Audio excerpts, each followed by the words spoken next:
Swift Shifter is tuning into the world's best-kept musical secrets, those jaw-dropping moments when she hits send and the entire internet loses its mind. Ever wondered how her surprise album drops rewrote all the rules, left fans reeling and sent charts spinning? Stick around as we unravel every stealth move, rumor swirl, and midnight drop that changed music history forever. A storm was brewing in the world of pop music on July 23, 2020. Yet no one outside a tightly knit circle knew it. Taylor Swift was about to do what few major artists had even attempted: release an entire studio album without a whisper of advance warning. This was not just a surprise, it was an act of creative rebellion against an industry obsessed with spectacle and anticipation. What drove her to this? The story traces back to a creative restlessness unleashed by the global lockdown. Deprived of touring and large studio sessions, Taylor dug into introspection, quietly writing in isolation, trading lyrics and melodies via text messages with collaborators Aaron Dessner and Jack Antonoff, forging what would become the Folklore album in digital shadows rather than glittering studios. Behind the scenes, Folklore's birth was kept so secret that even her longtime publicist Treepain did not know until hours before the world did. Taylor coded everything under project name Woodvale, painstakingly encrypting track files, all while rumors ran rampant about different directions for her career. The project's confidentiality bordered on espionage-grade secrecy, testament to trust and loyalty among her inner circle. On release day, Swift didn't just drop an album. She upended industry norms. Traditionally, major releases relied on months-long promotional cycles, teasers, singles, strategic leaks. But Taylor's midnight Instagram post changed the paradigm. Legend has it that she finalized track order less than 24 hours before Folklore went live, refusing to bow to external pressure. The result? A seismic shift, not just in chart performance, but in musical storytelling itself.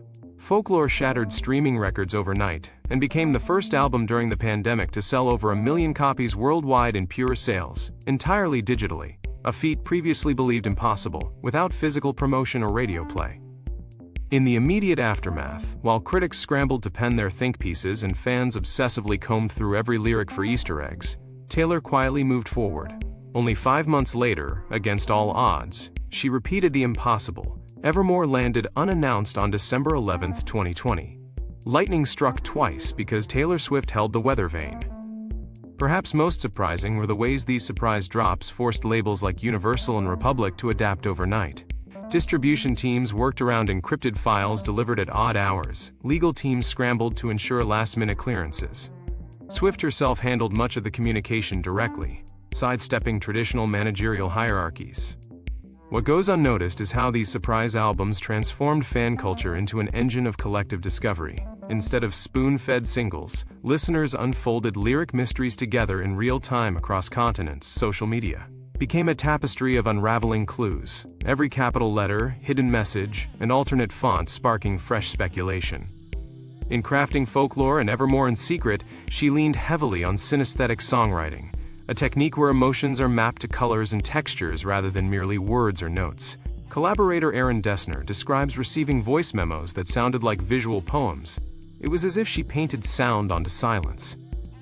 The mythology grew deeper when news surfaced that some tracks were inspired by tales from her own ancestry and obscure historical scandals, such as The Last Great American Dynasty, a narrative twist rooted in obscure Rhode Island history she unearthed during solitary research at her coastal home. Beneath the acclaim lurked risk. For every success story like Swift's surprise drops, there were countless failed attempts by others where secrecy led only to confusion or digital leaks. Yet Taylor took nothing for granted. She personally rehearsed security briefings with engineers handling file transfers. Paranoia turned into a masterclass in confidentiality.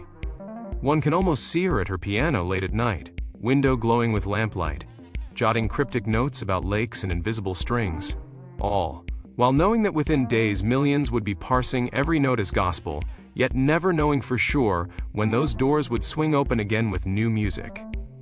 The psychological thrill carried over into her team's workflow. Mixing and mastering engineers recounted pulling marathon nights masked by VPNs and burner emails so that leaks could be traced or shut down instantly, a tactic more akin to national security operations than standard record production. Perhaps most mind-blowing are revelations from those sessions. Some vocals laid down on early demos were so raw they ended up unaltered on Final masters, accidental harmonies from rough cuts became Hook's fans now chant in arenas. Imperfection elevated to legend through sheer trust in instinct over polish. If you enjoyed your dose of Swift facts, hit like and subscribe to keep shifting with us.